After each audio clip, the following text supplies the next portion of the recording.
Funding for this program was made possible by the Pittsburgh Foundation. Thank you.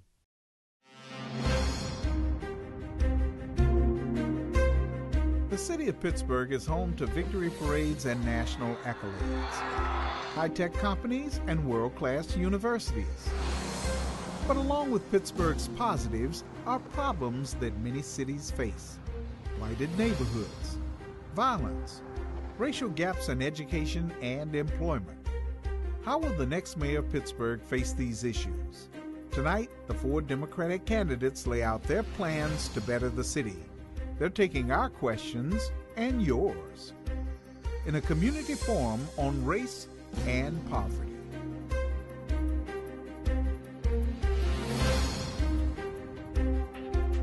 Good evening, I'm Chris Moore.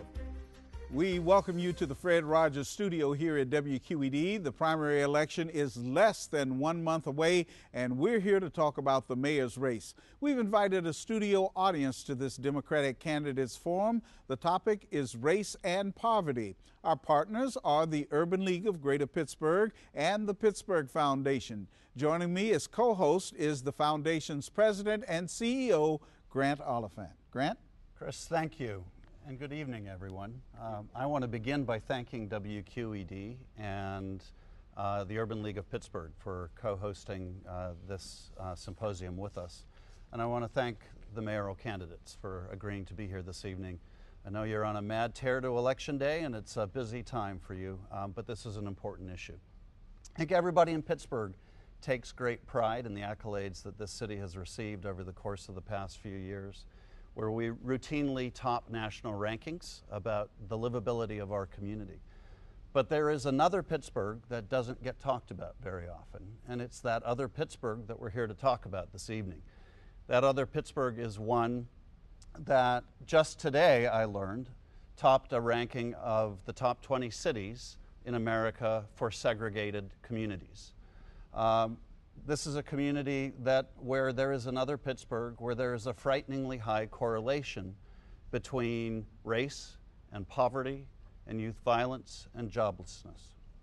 This is a community where too many young African Americans looking for opportunity decide that the place to find it is Washington and Atlanta. This is a community where too many people coming from other places and other ethnicities arrive and say, where are the people like me? And it is that Pittsburgh that we want to try and address with you this evening. Chris? All right, here to answer all of our questions tonight are 3 of the Democratic candidates for mayor: State Representative Jake Wheatley, Pittsburgh City Councilman Bill Peduto, and former State Auditor General Jack Wagner. A.J. Richardson was invited but chose not to attend. Thank you, gentlemen, for coming. Thank you. Right now, let's head over to Michael Bartley with a preview of how the audience and viewers on social media will be joining the discussion. Michael? All right, Chris, thank you very much. And we have a studio packed with curious Pittsburghers who can't wait to ask the candidates questions. They're going to come up here, get their questions in just like everyone else. So, Zach Tanner is also here with questions from viewers from Facebook and Twitter. We're all over this deal here tonight, so get your questions in. Chris. All right, now to our first topic of the night. Mr. Peduto and all the other candidates, Mr. Wheatley, Mr. Wagner, this is not a debate, so we ask you to be respectful of the time limits, and we'll start with you, Mr. Peduto. My first question is just what policies will you consider to address the jobless rates for African Americans who are living in the city of Pittsburgh? Well, Chris, it's an issue that needs to have a holistic approach to it. Joblessness exists when people aren't prepared to go into school. It starts with early childhood education. In the city of Pittsburgh, we know that there's 10,000 kids between the ages of 1 and 5. Less than half of them have any type of early childhood education. What we need to do is improve upon that. Only 15% of kids living in poverty even take advantage of a state program for early childhood initiatives. We need to be able to get them into early childhood programs so that we're creating promise-ready kids by the age of 5. And then we have to look at wraparound services where the youth are our responsibility, the city's responsibility, not the school. The hours of 3 to 6 we know are the most dangerous hours in a youth's life. And what cities like Chicago and Nashville have done is create programs so that between 3 and 6, kids have an opportunity to get off the streets and have a chance through mentoring programs and other programs to be with older people. And then summer employment programs, an opportunity for kids to have an opportunity to save some money, to buy some things, to be able to get an experience outside of just cutting grass, but working and learning about things that they can do in order to have a dream. If you take care of the things early, if you take care of education and opportunities of training, by the time that a young adult becomes at a point where they're looking for employment, they'll be much better equipped. All right, Jack Wagner, what would you do to address the jobless rate for African Americans? It would require a multifaceted approach. First and foremost, working with the companies in Pittsburgh for their employment base to reflect the community that they are part of. Certainly city government. You cannot have a police force where the last 400 police officers that were hired, under 20 were African Americans. Obviously, that problem has to be corrected within city government. City government has to reflect the community that it represents. You have to be a strong advocate of making the private sector and the nonprofit sector move in the same direction. Yes, it does require a very aggressive approach by the mayor working with the public education system. We need early childhood education, especially in the low-income communities. Early childhood today you will find in the wealthy communities surrounding Pittsburgh, like Upper St. Clair and Fox Chapel, but when you go to the school districts in Homewood, you don't have the same program. We need to face up with that issue in the low-income communities, make sure that there's early childhood education, make sure that there's full-day kindergarten, make sure that there's tutoring programs, making sure that we're directly going after the dropout rate in Pittsburgh. Making sure that the children that have moved from the educational system can have opportunities where there's jobs. We have a fantastic program in this city that has been around for decades, started by a gentleman over in the Manchester district, Bill Strickland, Bidwell Training Center. It's a 1-year, 12-month program that we need to continue to invest in. We need to continue to invest in technical schools where jobs exist. So it needs to be a multifaceted approach. We need to make sure also that the resources are there for children to get the education that they need. All right, Representative Jake Wheatley. Thank you, Chris, and thank you for having this forum. I think it's a critical conversation that's well past its time for us to really engage in. As the state rep for the last 10 years, we've attacked this issue because when you really look at the poverty and where those community of folk live, they tend to circulate in neighborhoods that look unfortunately like me. And so when you have certain populations from 18 to 35 that their unemployment levels are well beyond crises, twice that of the general population, and again, 18 to 35, they're sometimes triple that number. We know we need specific remedies to address that. One of the things that we've talked about is changing politics as usual, and not just making it a campaign slogan for a time to appeal during our season of campaigning, but something that we work on each and every day as we get up and go to Grant Street and go to our jobs. So what have we proposed? We propose building industry-specific workforce development initiatives that actually attaches not only to the training and skills that will match the unmet needs in our region, which we know now there's 29,000 jobs that are going to go unfulfilled for lack of the skill matching, but yet we have high levels of unemployment and underemployment in some of these neighborhoods. So we should work with them to make sure their skills development are available. We've done that already. We've supported a program similar to, it's called Mentors, that attach urban youth and those that sometimes have gotten in trouble with the law to the new energy industry. Has a wonderful success rate over the last couple of years of 85% placement to a job.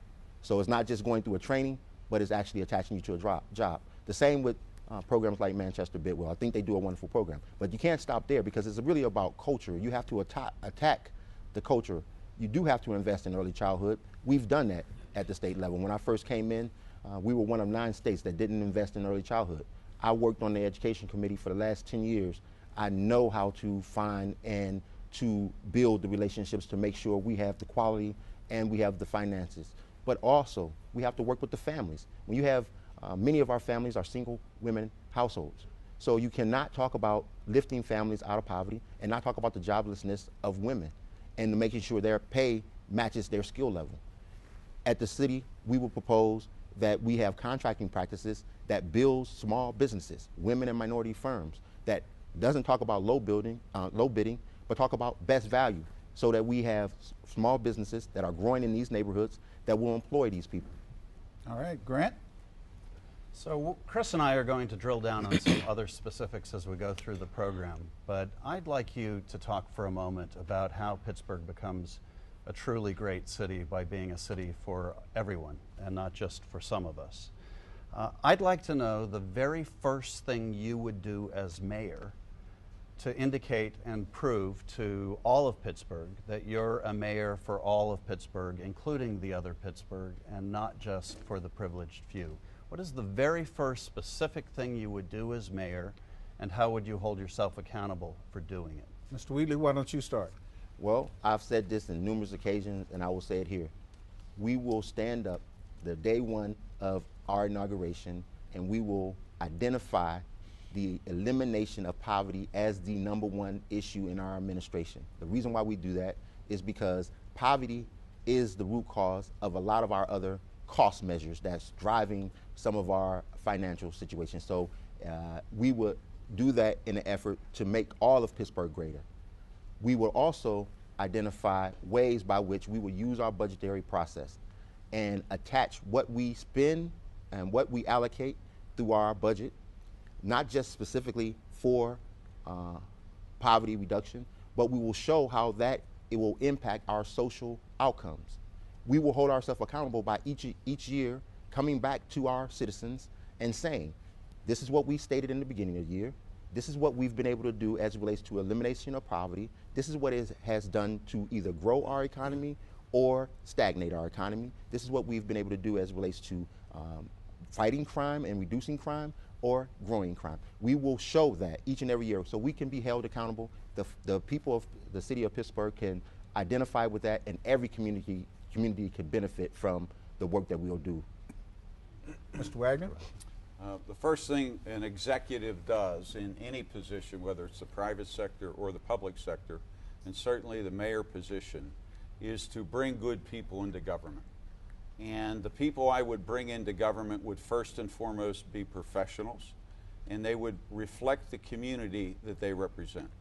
In other words, African Americans and women and other nationalities would have a prominent role in city government. Certainly in departmental positions and all management positions within departments, and also the authorities and the commissions that exist under the control of the mayor. I would also make certain that appointments to authorities represent and reflect the diversity of Pittsburgh. That is critical because they are the decision makers that would carry forth a policy to make sure people are properly hired, trained, and contracts are administered properly in city government. Mr. Peduto? Well, one of my goals as the mayor will be to create early childhood initiative, early childhood education for every child between the age of 1 and 5 in the city of Pittsburgh, but that's a long-term goal. It takes several steps in order to get there, but the ultimate goal is that every child has that opportunity to start out of the gate on an equal start. What I'll do on the first day is the cornerstone of my campaign, is begin the process of creating community plans, community-based plans for every neighborhood within this city. Plans that basically turn the paradigm upside down of the model of government that we've been living under, that is top down in allowing people in the communities to have a say of what they want to see in their neighborhoods and what their priorities are. Then I'll start drafting a budget around it to make sure that the priorities are being met. And one other thing, holding government accountable to making sure that it happens. Now, you're not going to be able to do everything, obviously. There's only a certain amount of resources. But when people feel they have a greater stake in their government, when they feel that they're being listened to, they become team players. And that's the way that we'll govern. On day one, we'll start by beefing up our planning department, by having outreach going into the neighborhoods and asking people, what do you want to see in your neighborhood? All right, we're going to turn our attention now to Michael Bartley, who has a question from the studio audience. Michael? Chris, as we mentioned, we're packed with folks here tonight who want to get in on the conversation. Kate Dewey is a force, if you will, a very respected leader in Pittsburgh's nonprofit community. Kate, your question here tonight. Surely. It follows up on Grant's question. At the end of 4 years, what's the one measurable change we would see on this agenda as a result of your being mayor? After 4 years, one measurable change. Mr. Wagner, why don't you start? Obviously addressing the unemployment rate in the African American community where poverty exists, and we know it is double, at least double that of the general population. Working to specifically make sure we get people trained for the jobs that exist in our city and our region, addressing and reducing that unemployment rate, and creating greater economic opportunity for minority businesses. Mr. Wheatley? I think the very first thing that I would hold myself accountable to is to address that issue of Pittsburgh being the bottom in 40 largest metropolitan regions as it relates to African Americans and poverty, especially our children under 5. I think at the end of 4 years, we would monitor our success rate and our ability to say to the folk of Pittsburgh that we deserve another 4 years by that number being drastically reduced by at least 10%. And that would include things as economic development, real economic development opportunities for growing small businesses. And that has to be a mind state. There has to be something that is changing of culture. I've said this over and over again. This is not something that we have taken on lightly for a campaign. This is 10 years and beyond of our advocacy, and we will bring that to the mayor's office, and we will hold ourselves accountable for it. Mr. Peduto? You will see a dynamic cultural shift in city government. You'll see a shift away from power politics to people politics. You'll see community-based plans developed by people in neighborhoods in a government held accountable in order to see it done. You'll see a diffusion of power within the police bureau where zone commanders are given more power in order to be able to address directly the problems within neighborhoods and specifically catering to the unique problems that they face. You'll see a public works department that no longer comes up with street paving lists or street plowing lists that are not held accountable by people, but you'll be able to go online and get it personally. You'll see transparency, accountability, and you'll see involvement of a community. You'll see the things that this city should have, the things that this city deserves, and you'll see it not only by year 4, but by the first 2 years. While we're on the subject of unemployment, I'd like to ask all three of you. I read an article in one of our daily papers online today where you all attended a debate last night sponsored by the League of Women Voters and an environmental group. You talked about jobs coming to this area, and one of the biggest public works expenditures that's going to come down the pike is this with Alcosan. Jack Wagner, you called that the plan they've developed already crazy. The two of you, the others said you wanted a more community-based event that would involve people. This kind of public works dollars is going to employ a lot of people. If Alcosan changes it, as all three of you have indicated in the article that I read, what will you do to make sure that minorities get some of those jobs that are more green-oriented and may not need all the heavy training? Jack, you called the plan crazy. I'd like to know what you would say. Well, the reason why I called the plan crazy was that we're not addressing the problem at the source of the problem.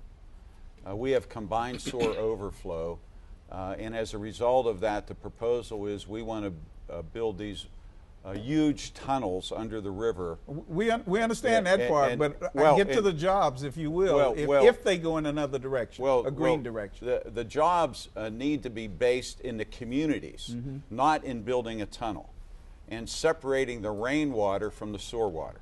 And that really occurs at each and every home. I would want to incentivize, create tax credits, or take public monies and to separate the water at the source. Would that create jobs in the minority community? Yes, it would, because the jobs in the communities where the problem exists should come from the communities themselves.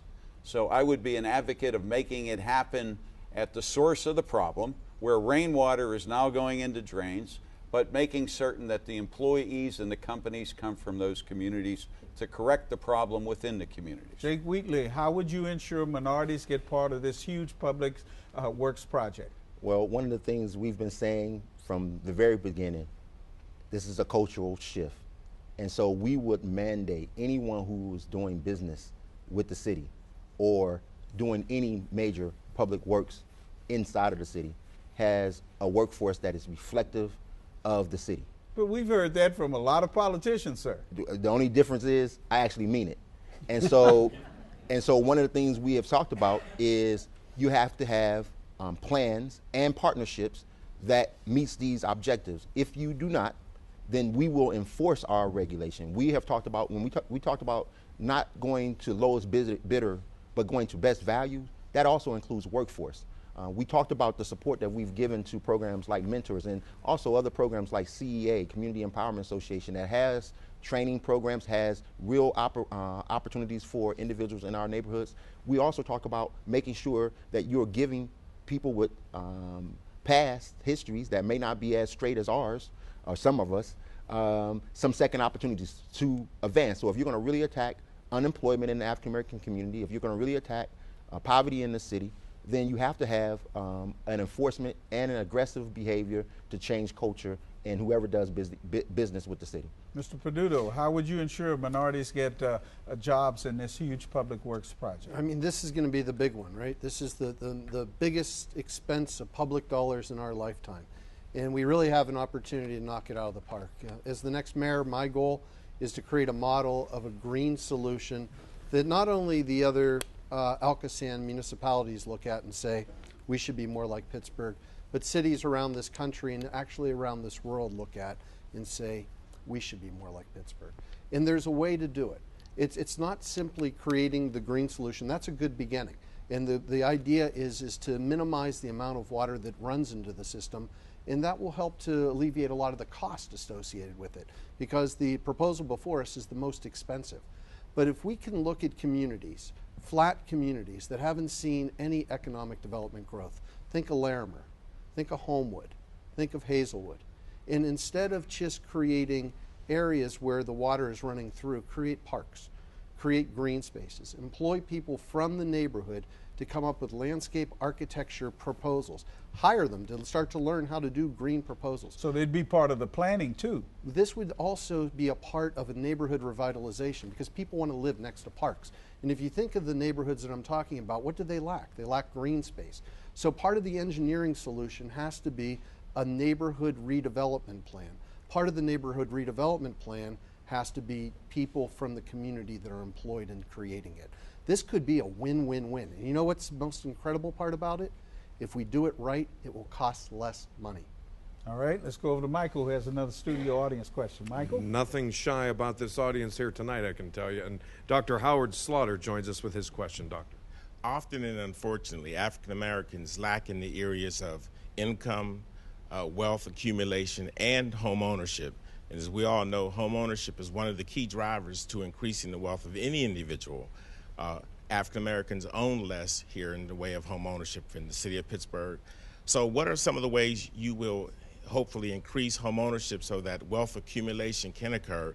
And also from an equity perspective, you look at the price of the homes and equity in this market, it's probably 50% lower than what it is in the state of Pennsylvania. So how do we increase home ownership for African Americans? How do we increase equity and wealth accumulation? And the last question is, in your administration, what percentage, if you can say, of African Americans are you going to have, or minorities, in key leadership roles? Thank you. Mr. Peduto, would you start? Yeah, I'll take the last part first. My administration will reflect the diversity of the city and more. The second part, and Dr. Slaughter knows this, financial literacy, especially with people that are low income or have lower education, is a critical failure, especially within the city of Pittsburgh. Other cities have created programs to allow people to understand how small savings can end up helping and basically building the equity that people need. We have an abundance of housing. You can go to neighborhoods in the city of Pittsburgh and purchase homes for under $20,000. What we don't have is an opportunity for people to start beginning savings programs. Under a small business part of our new URA, we'll also have a component that will be a financial literacy part to help people either starting their own business or wanting to buy their own home. This is something that's done in other cities. We've failed to do it. But there's another component of this, because if you think again about our neighborhoods, especially predominantly African American neighborhoods, the housing stock's incredible. I jokingly say it, but it's true. If you were to get a helicopter and pick up a home in Homewood and fly it a mile down the street and drop it in Squirrel Hill, it would sell for $300,000. Why are we demolishing these homes? What we should be doing is creating and partnering with groups like the Homewood Renaissance Association to hire people from the neighborhood to go into these homes, learn how to do roofing, learn how to do drywall, learn how to put windows in, plumbing, electrical work, in rebuilding these homes and putting them back on the tax rolls. Those are pennies on the dollar compared to the big bucks that we give to the big developers to do big retail. But it could change the complexion of the city and create neighborhood revitalization for decades to come. All right, Mr. Wheatley? Well, Chris, I was sitting here listening, and I have to tell you that if we're going to ever handle and build equity and give people real opportunities to own homes and reestablish some of these marginalized communities, the very first thing we have to do is be honest with ourselves. That in order to do this, it has to be a priority. It has to be something that we state clearly as a goal and monitor and hold ourselves accountable to how we address it. So when you're talking about home ownership, you have to talk about not only from a financial education, but when folk can't afford to pay their bills or feed themselves, they can't afford to own. So they need jobs, quality jobs. They need skill development that allows for them to advance and grow. They're in communities like the one I stay in, where there are certainly activities that's happening around our housing market, but our housing stock still hasn't built the equity that some would suggest. And it's because of the way we develop in these markets, both to try to build affordable housing, but at the same time you have to have balance so that those who own their homes, what you're developing around them, actually appreciates their value. So this is a strategy. It has to be holistic. It has to be something that is stated as an objective. That's why we said our priority would be the elimination of poverty that is holistic, that will hold us accountable how we spend our money, our taxpayer dollars in our communities, because ultimately the elimination of poverty improves every neighborhood and every citizen's life in this city. All right, Mr. Wagner. Wherever public money is going into housing development in the city, whether that's low income or high income housing, there should be a component for minority ownership and certain percentages related to that. In addition to that, in order to own a home, you really have to have a job. Let's be frank about it. So growing the companies that exist here today is vitally important, and making sure that the city is working with the private sector, the nonprofit sector, the foundation community, something that hasn't really happened well in recent years in city government. City government, the communication level in city government is almost zero in many phases of how we communicate and should communicate. So we need greater cooperation. We need collaboration. And again, that is not happening. The mayor has to set the stage to make things happen. First and foremost in job growth, but also all phases of city government. And finally, pursuing other types of housing. And you know, we're sitting on over, the Urban Redevelopment Authority is sitting on over 30,000 lots in the city of Pittsburgh. Maybe we can begin by making lots available for those interested in purchasing them, especially the minority community, so that can be the first phase of housing development. All right, Grant has a question. Gentlemen, I'd like to switch subjects for a second and talk about the subject of violence. So the African American community, folks in the African American community in Pittsburgh are 3 times more likely than the general population to be the victims of violent crime. The murder rate for young African American males is 60 to 70 times the rate for the general population. There is an epidemic of violence, an epidemic of firearm deaths. Huge tension between the African American community and the police.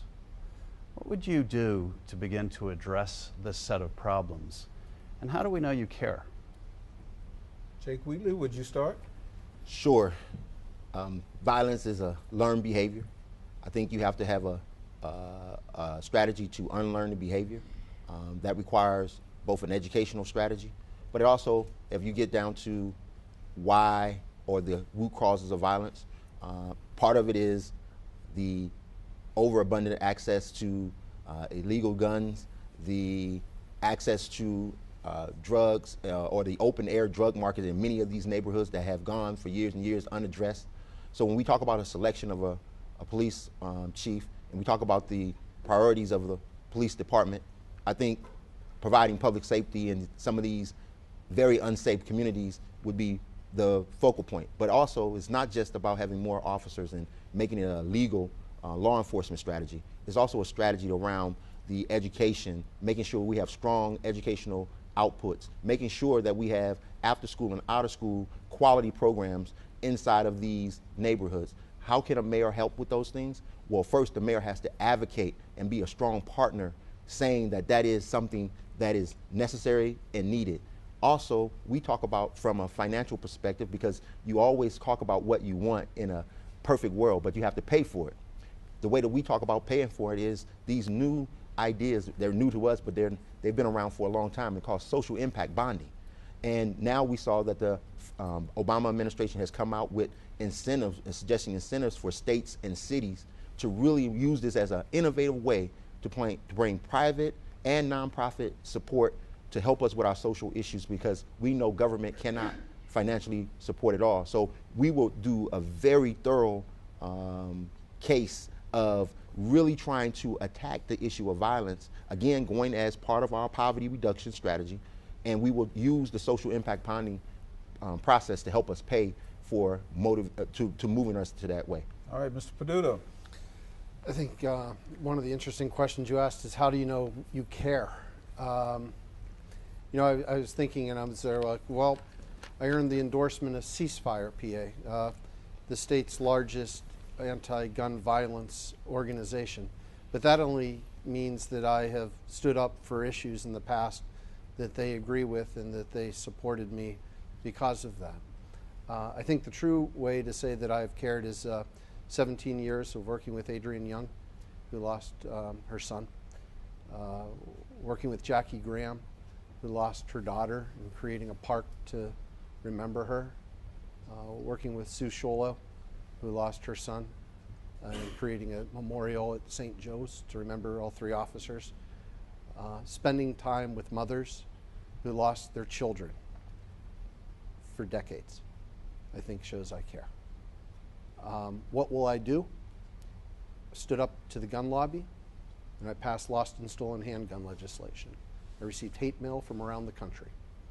And as mayor, I'll enforce it the same way that Michael Nutter has done in Philadelphia, by starting a campaign to get the information out that if your gun is lost or stolen, that you need to report it as lost and stolen. And we'll start tracking those that aren't. We know that there is a straw purchase organization in this city that shows up in the night in neighborhoods, opens a trunk and sells guns to teenagers, felons, for one purpose: to kill people. It's a death industry, and I'll end that loophole. But if you really want to be able to reduce gun violence in neighborhoods, it's a quote I said, and it came to me from Providence. If you want to take a gun out of a kid's hand, put a paycheck in it. All of these issues we're addressing are like parts of a jigsaw puzzle. Reduce violence in neighborhoods, neighborhood revitalization, education and job training. They all fit together as pieces of a puzzle, and it requires a complete approach to solving all of them.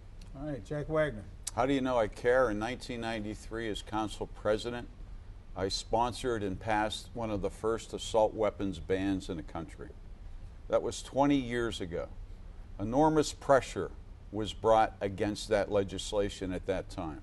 We were one of the first cities in the country to really distinguish ourselves.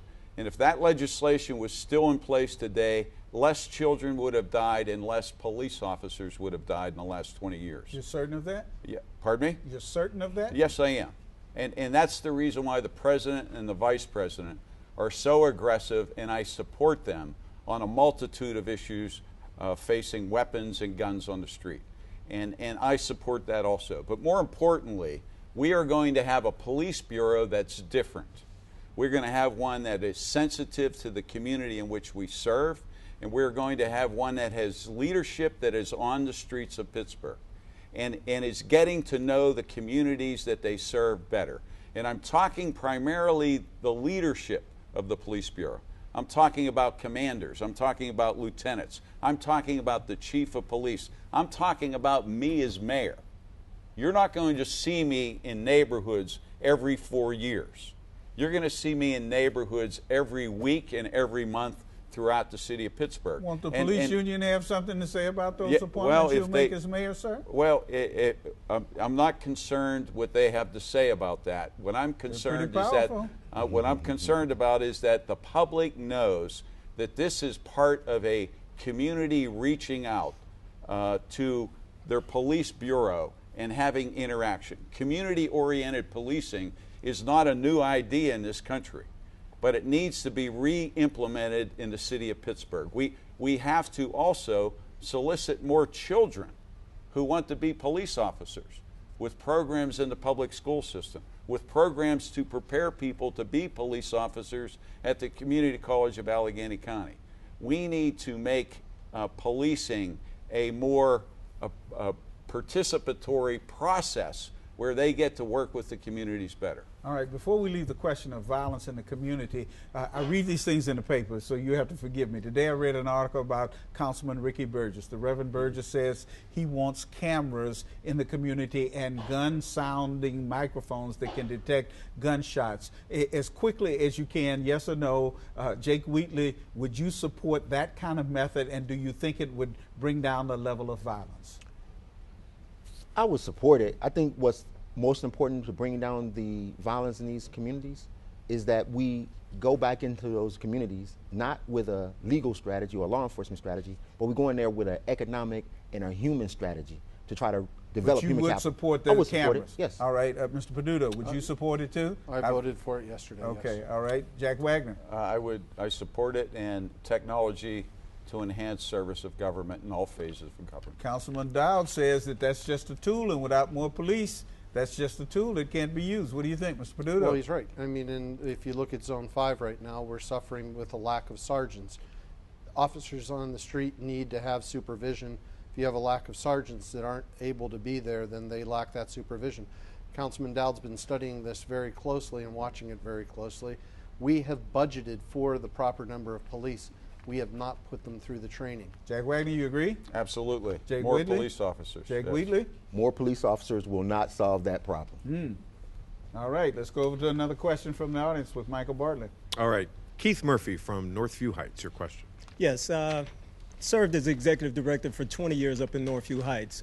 One of the most troubling questions that I always hear from the community, a young man named Jalen Johnson Floyd was killed a little over 3 years ago, and we still have not found his murderer. What priority would you place on the life of a young black child in public housing as a priority, and what steps would you take to ensure that the folks in the community feel empowered in knowing that folks care about a child? Additionally, we know that the summer jobs have always been cut and cut and cut. How do we increase that? Because we know the black unemployment rate up in Northview Heights is around 60%. Yeah. Two, whenever we have our preschool enrollment at the first time, we have 20 folks on the waiting list at the gate. So there's a lot of kids underserved there. And lastly, how would you reach out to those what we call grassroots organizations doing the great work in the communities in the city of Pittsburgh, but yet don't have the big budgets or the resources to do more for the city of Pittsburgh? Mr. Wagner, you want to start? Yes, many questions in one. Obviously, the preschool, especially in the low-income communities, is more important than any other part of the city. because they're the children that really need the opportunity. And as educators will tell all of us, they can predict at the grade 3 or 4 the children that are going to drop out of school because they're not prepared for school. So the mayor has to be one of the strongest advocates, working with the school superintendent, Linda Lane, to make that happen. A summer job program. The city of Pittsburgh has to put forth resources and work with the community to get additional resources to keep children occupied during the summer months, more importantly, for them to learn a skill. And who better to reach out to than our corporations, our foundation community? We have one of the strongest and best foundation communities in the country. And they want to help. They have helped. So we have to reach out and we have to have positive, ongoing communication with them. Every child is important, including the child you just mentioned, sir. And the same priority should be put on determining who committed that crime as a CEO being executed. So everyone is equal. The law has to be applied equally. Did I miss one phase of your question? The grassroots agencies, how do you increase the visibility of helping those and strengthening those grassroots agencies? Yes, thank you. We need to make sure that public resources are dispersed appropriately throughout the city of Pittsburgh. And I don't believe that's happened. Community development block grant monies, making sure they're going to the communities in which they were intended to, and not replacing capital dollars in those communities. In other words, not taking away a schoolyard or a playground because they got CDBG monies, making sure that they still get their equal share of capital dollars. As a matter of fact, they should be getting a premium share to keep those children occupied. That's up to the mayor, and the mayor has to create the leadership to make sure all of those items occur. All right, Mr. Peduto, I don't know if you can remember all those questions. Go ahead. I can't, but when you were saying them, there was a common thread that kept going through my mind, which was communication. Having an administration that is communicating directly with community groups, allowing community groups to have a two-way conversation directly with their government, creating what I called before the community-based plan. What are the needs of the community, prioritizing those needs, and then holding city government accountable. The same thing needs to happen within the police bureau. There shouldn't be questions of what's happening with an investigation or feeling that it's just been left go.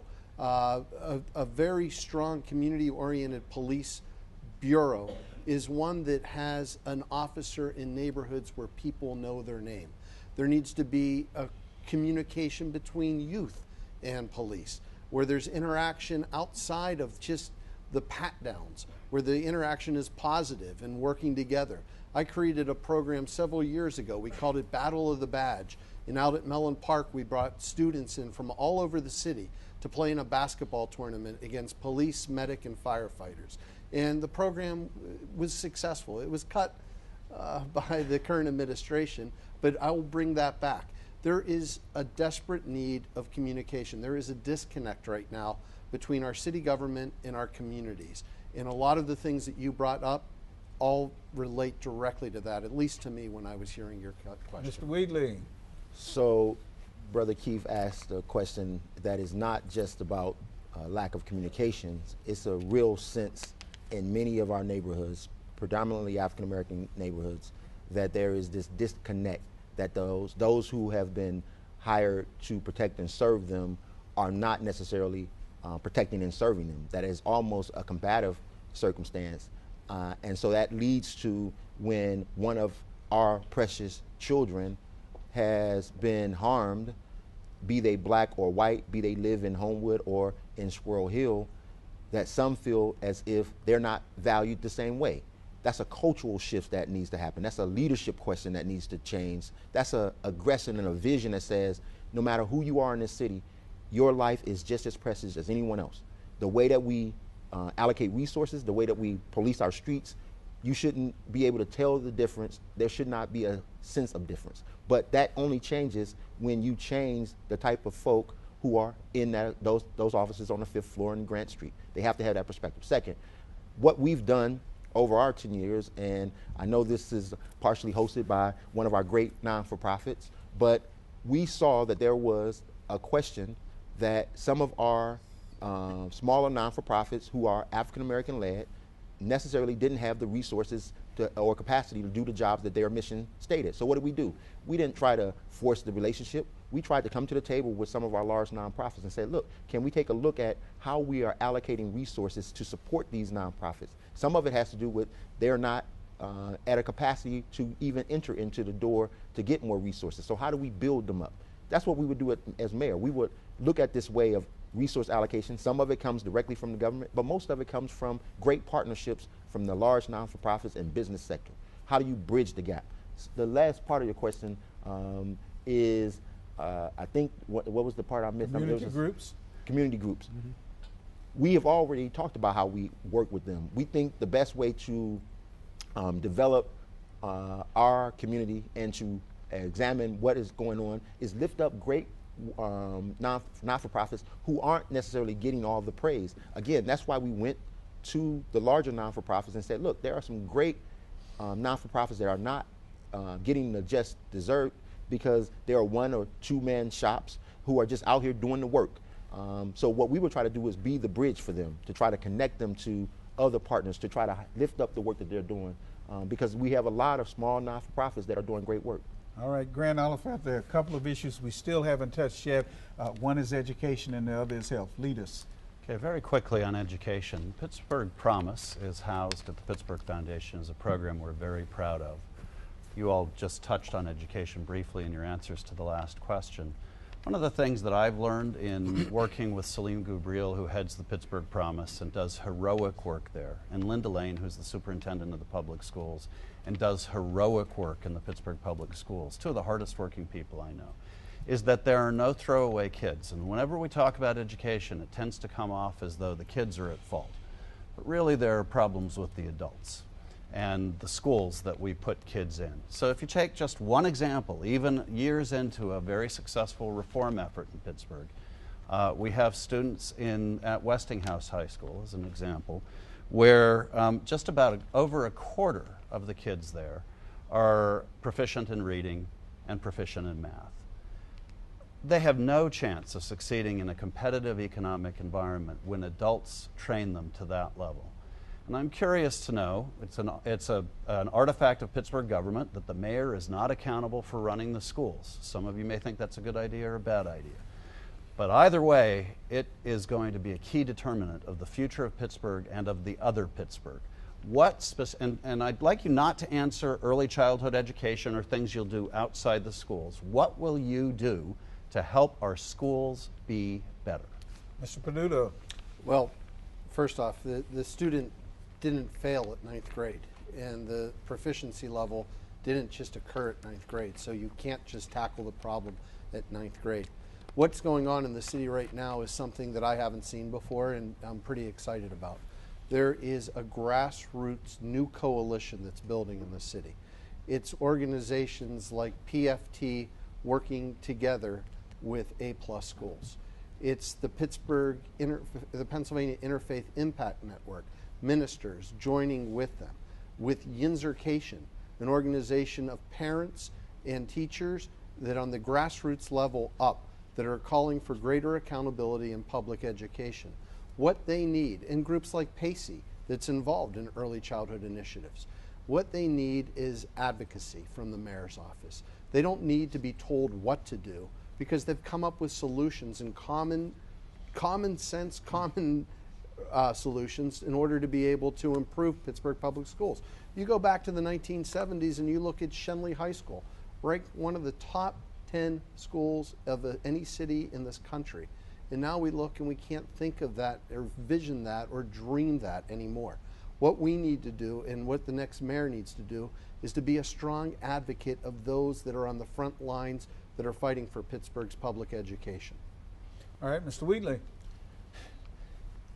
Chris and Grant, thanks for the question. Let me just say this. For 10 years, we've been a strong advocate for quality education for all of our students. One of the reasons is I make it a point to try to get to every school within my district and to see for myself what's going on. I'd heard for a long time that Shenley High School was a great high school. But if you were to take a trip to Shenley before they closed it, Shenley was really a school within a school. If you were part of the Magnet and IB program, then you were getting a quality education. But if you were from the feeder neighborhood, which happens to be the Hill District, you were getting, in my opinion, a substandard education. A two-tier within one school Two-tiered education? in one school. When you ask the question about education and what can a mayor do, it's really important that we understand all of the things that we are talking about up here as it relates to developing our communities and strengthening our workforce and growing our economy. It all begins and ends in those schools. And so not only do we have to be an advocate for our students in our schools, we have to be aggressive. This is why I talked about having industry partnerships to develop with our superintendent strong industry-specific school curriculum that allows for our kids to be competitive if they want to go on to a four-year college degree. But we should not shun the fact that having strong skills before you leave schools are important for our future and for our children.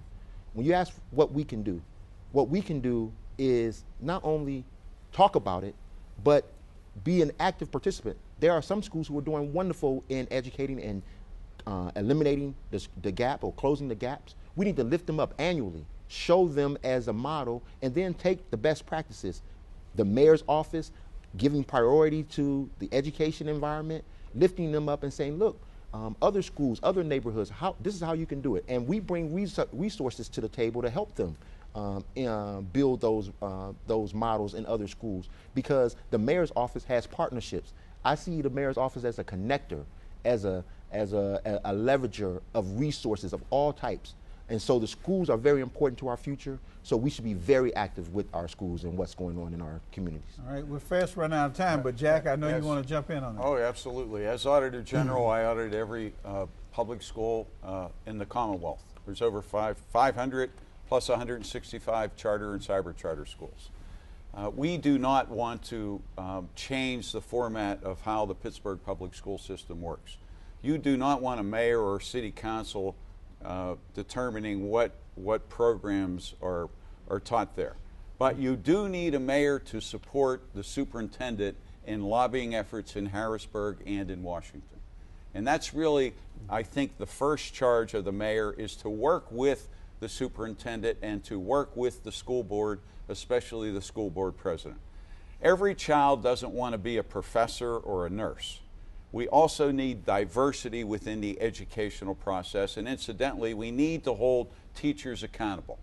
There are better teachers. There are better principals. And you can go into schools, and one school can be a far better performing school because it has better leadership within that school. Jack, so, you've gotten a number of endorsements from unions. You've alienated the police union and now the teachers. Are you sure you can get elected like this? Well, it's all about accountability. And that's really what's important. But we need diversity in the programs. The Kappa program and the Kappa school has been a fantastic school. The Frick school has been a fantastic school. Maybe we need a little bit more diversity in the programs, and especially as it relates to technology and the jobs that exist. Bidwell Training Center is doing a magnificent job, and I can't go without saying that PNC has contributed more dollars to early childhood education than UPMC has contributed to the Pittsburgh Promise. And you never really hear about that as being a magnificent contribution to education in our city. But there are jobs out there. We continue to hear about the energy industry. Well, we need to talk about how we train our children for that industry, for blue-collar jobs that exist, that are in abundance in southwestern Pennsylvania, but the children of Pittsburgh are not benefiting with those job opportunities. All right, we are approaching 3 minutes in this program. We will continue the conversation online, and so I just want to do that little housekeeping. Let's go over to Michael Bartley, who has another audience question. Michael? Thank you, Chris. And very quickly, I just want to remind you that Facebook and Twitter, we're getting plenty of comments and posts on there. You can continue that as much as you want to, and Zach Tanner is here, and he's going to be answering all that on Facebook and Twitter. It's really been lightening up since we've been going. Okay, George Moses is here with an audience question. George. Yes, thank you. My question is housing and the issue of affordable housing. Since 1996, Pittsburgh has lost over 8,000 affordable housing units for people of low income and hasn't been replaced whatsoever. You look at St. Clair Village, the Hill District, Westgate Village, places where people used to live and call homes are no longer homes to those folks. They have been displaced and placed all over the Commonwealth. What would you do to preserve, produce affordable housing for those folks at and below 30% of the area median income? And again, we're short on time, so Jake Wheatley, we'll start with you. And as we continue our program online, we'll continue this discussion. Sure. Mr. Wheatley? Thank you. Very good question. I think the very first thing we have to do is look at all of our neighborhoods and the housing stock, take stock of what we have. I would tend to believe that you will find that there are some communities that have a lot of space for affordable housing and have a current market for affordable housing, and then there are some communities that are not in that price range. One of the things that I'm very mindful of, being a homeowner, something that I learned when I went out to market to refinance, is that we need to have a very balanced approach to doing our affordable housing pieces, because if we're also trying to reestablish these communities and we want to bring them up in the values and build equity in the value, you have to make sure that every community has a little bit of the support for making sure we have affordable housing in them. So the strategy has to be... I'm sorry to cut you off, but no I problem. want the other two candidates to have an opportunity while we're broadcasting the answers. Jack, go ahead. Well, sir, I mentioned earlier that wherever public dollars are involved in housing project, there needs to be a component for minority ownership within it. A mayor also has to be the #1 lobbyist for the city of Pittsburgh, in Washington and in Harrisburg. Presently, Pittsburgh doesn't have agendas in our nation's capital and our state capital. I have worked in state government for 19 years. I would be the most aggressive lobbyist in Harrisburg. I know Republicans and Democrats.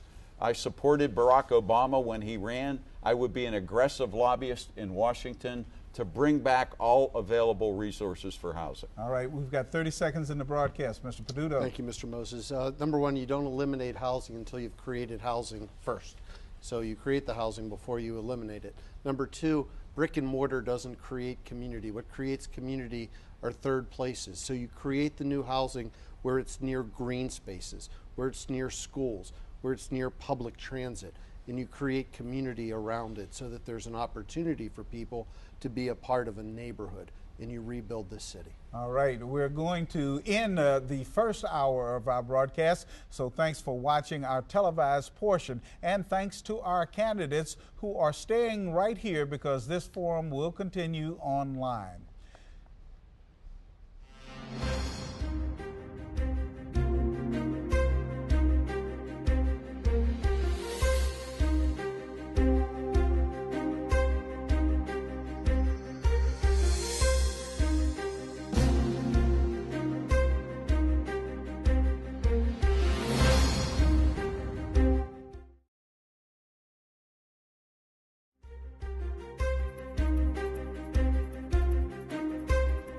Okay, gentlemen, let's continue this discussion now. One of the issues we want to talk about is health.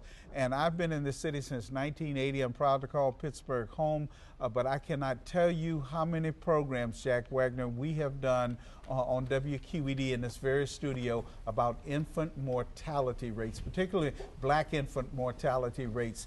What about health in the minority communities? How would you, as mayor, address those issues? That problem, Chris, has been around for a long time. And I think it's one of the reasons why we needed national health care, because the minority community has, in general, not received the kind of quality health care that the community on average has received.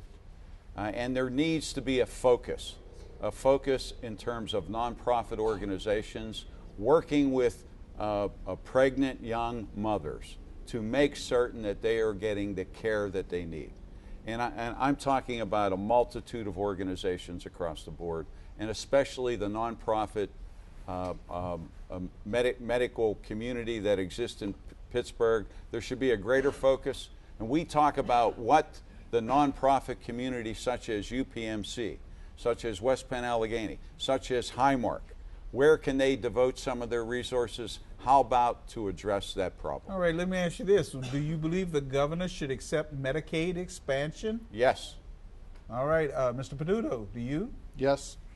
Mr. Wheatley? Yes, I've been advocating for that for years at least. All right, let's go over to Michael, who has a question again from our audience. Okay, H.P. Jackson from Hazelwood. H.P. Yes, I'm a veteran. I'm a 100% disabled veteran. I'm a Marine. And what would you do to go ahead and assist the veterans? Because yesterday I was sick down city council, all right, because I'm on medication for mental disability. And also, how are you going to develop character for our young people? Good question. We got a couple of Marines up here. Jake Wheatley, you're a Marine. I was going to say simplify. I think the veterans are very important. They should be, and by the way, thank you for your service. I think the fact of the matter is when we talk about attacking poverty, when we look at some of our homelessness, when we look at some of those individuals that are suffering the most, it is mostly our veterans, or a large number of them are veterans. And so we have to have services that provides for our veterans in this city. We have to support our veterans. Me personally, when you ask what we can do to build character in our children, I always propose this idea that connecting our children intergenerationally, as well as giving our children opportunities to provide a service beyond just themselves. So some service to the city or to our parks, or doing some volunteerism. And I think that we can do that by connecting them to both our seniors and our veteran community, because I think it'll be beneficial going both ways. All right, Jack Wagner, another Marine. Yes, Semper Fi. Thank you for your service to your country. Since I've been in public service 30 years, I've put a special emphasis on helping veterans, and I will continue to do that. I fought as Auditor General to make sure the Civil Service Commission at the state level and local civil service laws were properly applied in terms of veterans' preference, to make sure that veterans are getting the preference in hiring, is really one of the reasons why I'm puzzled by why we don't have more minorities that are hired within public safety, and especially police, because in the grading process you do get 10 points if you're a veteran, and so if we're properly recruiting people, we are giving a veteran a distinct advantage if we're getting them to apply for the jobs. I also have been a huge advocate of raising monies to help veterans on an annual boat ride called Sharing and Caring, that I'm very proud of, where I bring together all the veteran organizations in southwestern Pennsylvania to say thank you at least once a year to people who have served their country. All right, Mr. Peduto, thankfully I know of no requirement that you have to be a Marine or a former Marine to be mayor, so what would you do for veterans? I created a new program called Operation Black and Gold Ribbon, and it's basically an opportunity for Pittsburgh. We know that the military is going to be downsizing significantly over the next several years, and there's going to be a lot of people who are going to be looking for job training, retraining, in a place to call home. A lot of these people are military families, and we have housing and we have training available. So what I'm going to do is create an opportunity for working with PEACHE, the Pittsburgh Council of Higher Education, that our universities work to create the GI Bill program that's available to bring veterans here to be able to get education and combine it with what the resources we have with the URA to have housing. And then I'm going to reach out to our building trades, our different unions that work within the trades, to allow that same type of training to be available, so that as veterans start to retire out of the military, as the downsizing occurs, that there's a soft landing place for them, and it's going to be called Pittsburgh. All right, Grant Oliphant. So I'm curious, when we talk about the subject of diversity in Pittsburgh, we almost always, as we have tonight, speak about black and white.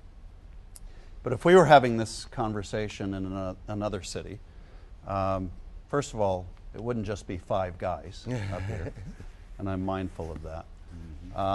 There would be a clear emphasis on looking at how the city becomes a welcoming environment or deals with diversity that encompasses a population that also includes people who are gay and lesbian, people who are from different cultures and countries, people who, in addition to black and white, are brown and yellow and other shades. How does Pittsburgh become a community that is welcoming to a broad and diverse, truly broad and diverse populace? And what would you as mayor do to encourage that sort of diversity and signal that we're open for business for everyone? Mr. Peduto, would you start? I've already started. So yes, Grant, it's already happening, and it's happening right where we're sitting right now. The number of Asian Americans that are living in the 7th Ward down the street is 15%. And that's Asian Americans, not even Asians that have come over to work at our universities and our hospitals. The Latino population continues to grow in this city. The gay community, lesbian community is expanded beyond Shadyside to river, and now across the rivers. We're already there. That's the new Pittsburgh. It's here. It's here. And what I've done is I've gone to them instead of waiting for them to come to government to ask for help. Whether it's the Indonesian community, which is growing, or the Indian community, which has been expanding. You know, it's the Ellis Island of Pittsburgh is Oakland. It's the welcoming center, and what we've brought in are a Pan-Asian community that is the highest educated, highest wage earners in this country. Where we're failing is bringing in the people like my grandfather, who came to Pittsburgh with a 2nd grade education and was able to work in the mill. If you want to see our neighborhoods get rebuilt, the 2 critical components are expanding and bringing in an immigrant population and rebuilding the middle class. So those are the keys to rebuilding the city. So let me just push you on this a bit, because the statistics that you just gave aptly describe primarily the East End. Do you talk about it when you go outside the East End, and do you find a welcoming reception to that message if you do? I talk about it everywhere I go. It's been one of the blessings that I've had is representing this district for 12 years, and I've seen it happen.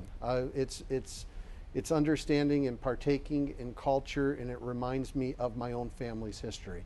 I think about it, and I have a colleague on council, Natalia Rudiak, who we feel the same way, that our families came over, that we called this city home, and now we have the opportunity to lift people up to do the same thing and hand them a terrible towel and say, Yin's a Pittsburgher. Jack Wagner, would you like to approach the question of diversity, sir? Yes, I live in the Beachview neighborhood.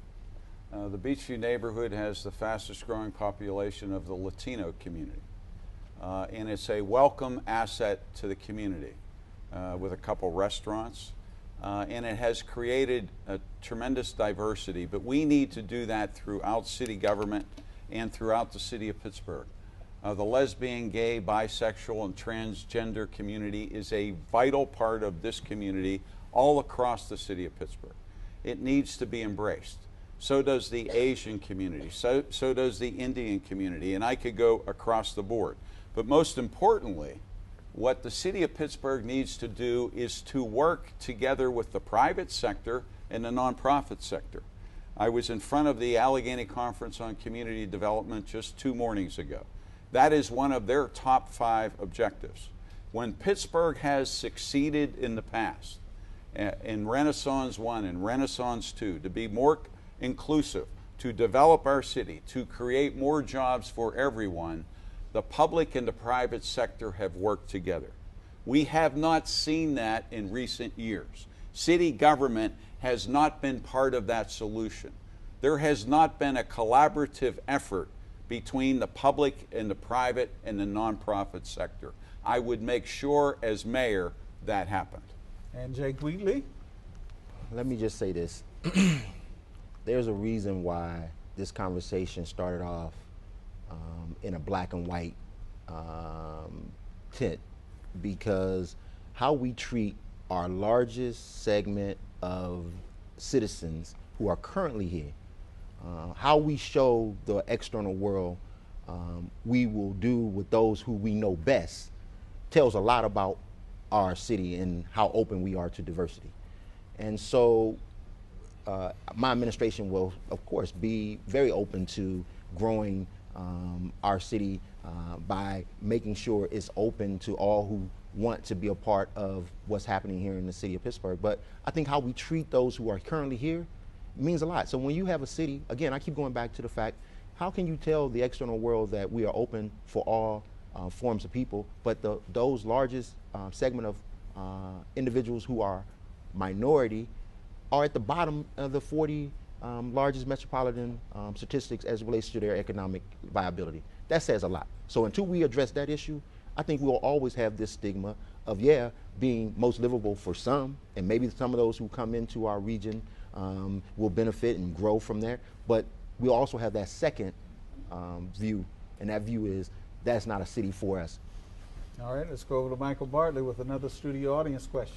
Okay, Robert Good from Squirrel Hill. Robert. Thank you. This question has to do with the police. The police have come up so frequently in your answers, and it might be a yes or no question. The question is, will you settle the lawsuits that have been brought by the ACLU and several black men who failed to get on the police force due to various hurdles, both subtle and structural and otherwise, and some subtle and some not so subtle, that kept them off? Will you settle these lawsuits in favor of the plaintiffs? Thank you. Thank you, Robert. Jack Wagner. Well, I would do everything in my power to settle the lawsuits, but more importantly, I would take an aggressive posture to recruit minorities within the police bureau. You heard earlier that Jake Wheatley and myself are veterans. I know that there is a larger percent of minorities and women that are veterans today. That is one area that the city hasn't even looked at in terms of recruits. And I'm talking about people who have been in the military for 4 years, are part of the National Guard or Reserves, or have been in the military 20 years and are age 40 and come out and need a job.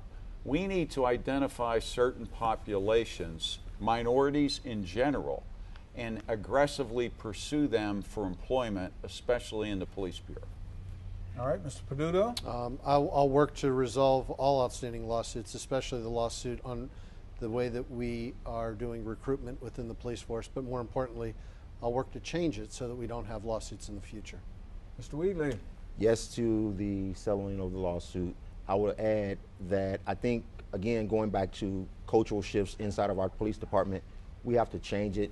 We have to make sure we're supporting those individuals who are different than the majority in how they are being promoted, and making it very transparent and accountable. Because if we want to go out and recruit new people, you don't want to recruit new people into a situation that they can't advance in, or that they are going to find discrimination within. So you have to change the internal conversation, and then you have to really build positive community police relationships by actually having a relationship that goes beyond the law enforcement piece. So we talk about creation of police athletic leagues as a way to help fight crime, as a way to build relationships and positive relationships in the community, and as a relationship, recruitment tool. All right, Grant Oliphant. So the issue of health coverage and health in general came up earlier.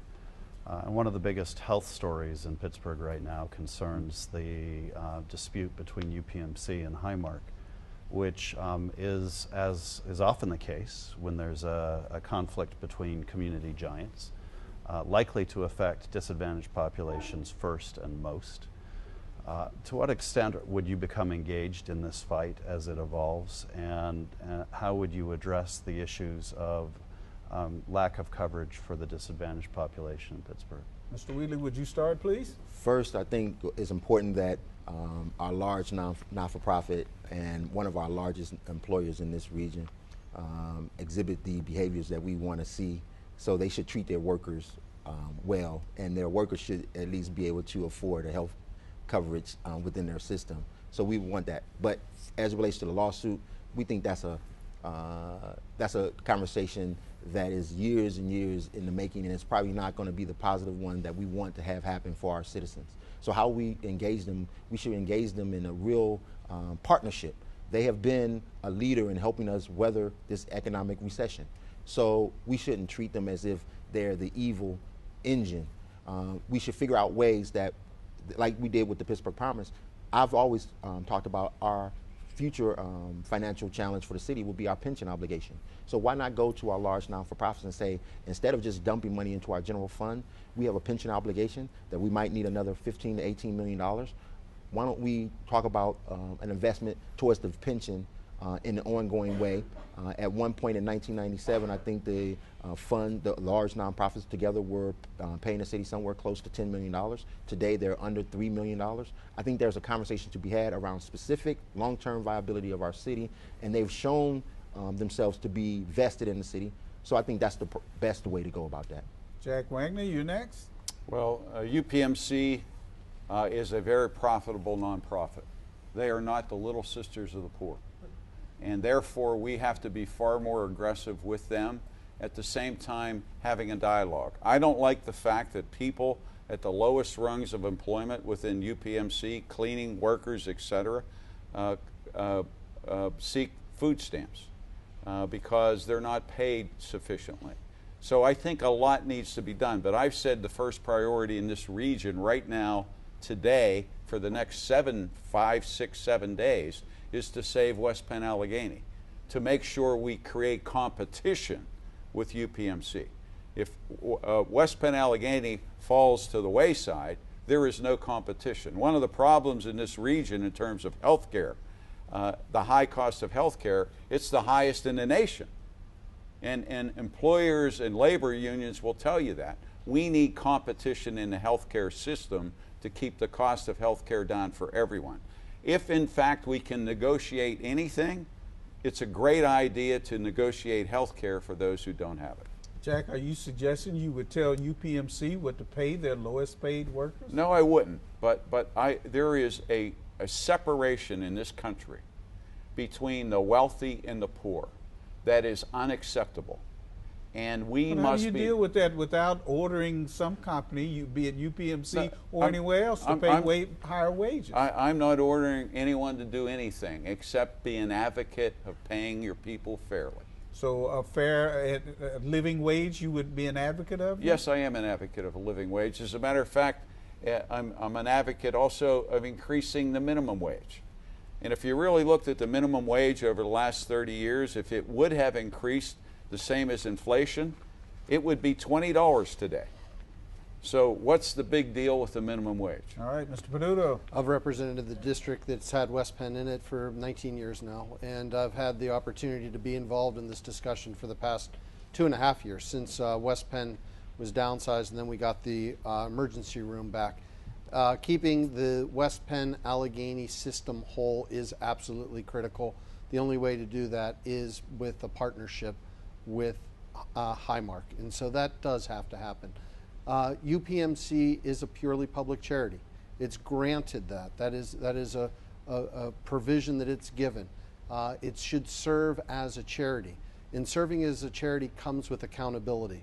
And there's 3 accountabilities that I look at with UPMC. Number 1, accountable to its patients. So it shouldn't matter what card you carry or if you carry any card at all. If nuns were running the hospital, you'd be able to get access to health care. If you're a purely public charity, you owe that to your patients. Number 2, accountability to your community of where your building is located, meaning that you need to be paying your fair share because it's just made up by those that live around you. They point out that they pay into the Pittsburgh Promise. They do a lot of good. They give free care. But so do Bob and Gloria Ladon in Bloomfield giving to Immaculate Conception Church. They don't get to write that off. They still have to pay their taxes. All right, a final question. And though the third part of the accountability is the accountability to your workers. If you have the largest employer in all of Pennsylvania and it isn't providing life-sustaining jobs, if people don't have the opportunity to break through into the middle class, to give their children an opportunity to go to college, to give themselves the opportunity to own their own home, then what are we creating? What type of economic development model is that? And those are the three accountabilities UPMC has So to be you held support a living wage also? I support a living wage, and I support any nonprofit that is a charity should not be stopping anyone from trying to form a union, which is the basis of every right in this country. Jake Wheeler, I pin them down on the living wage. What's your opinion? I support it. All right, let's go over to Michael Bartley. Okay, Christoria Hughes has a question. Okay. I'm building on the question that was just asked about UPMC. They are the largest employer in Western Pennsylvania, or probably Pennsylvania altogether. But still they're claiming to be a nonprofit while still owning the majority of the land in Pittsburgh. How would you challenge that? Jack Wagner. Well, it has been challenged by the mayor. And obviously, that's a lawsuit that will probably go on, not probably, will be left in the hands of the next mayor. Especially with the counter lawsuit, which also concerns me, because I don't want to see these lawsuits tied up in court for literally for years and nothing happened. But as I've indicated in the past, and I'll indicate again, if UPMC is not meeting the mandate of a nonprofit, it should be challenged. All right, Mr. Wheatley. We would allow for the legal process to continue, but again, we talk about this in the sense of we think that's going to be years in the making to figure out what happens with that challenging of their tax status and so on and so forth. We think we have some more pressing issues that we can negotiate and deal with UPMC and other large nonprofits to help us as a city move forward, that we shouldn't do under necessarily the cloud of taking everyone to court. We should figure out ways to really work as a partnership, because going forward, the message that we send to others about our region will be determined how we treat each other inside this region. I think Michael has a follow-up, but I want Mr. Peduto to have the opportunity to join in on this. Yeah, so last year there was a Supreme Court decision that basically said that municipalities have the right in order to determine whether purely public charities meet a test, a five-pronged test called the HUP test. If we're going to be applying that to UPMC, if we're going to be fair of taxes, then we have to be able to apply it to each. So 99% of nonprofits in the city will pass it easily, but that needs to be done through the Office of Property Assessment, through the county. The county executive has started this process, and if there are questions then that come up beyond the UPMC, we have to be able to judge it fairly. Well, now we're getting short on our web broadcast time, but we go back over to Michael Bartley, who has a follow-up. All right, and we're getting short on time, but was it a comment or a follow-up? It's a comment because, see, what we're talking about is our tax dollars, which affect our schools, our transportation, and the houses that we live in.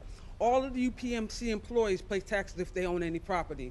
Mm-hmm. But if the largest employer isn't paying any tax on any of the property it owns, then where are our schools going to be in a couple of years from now? All right, I know you all want to answer that, but I want to move over to Grant, who has something else that we want to get in the 4 minutes we have remaining. Grant?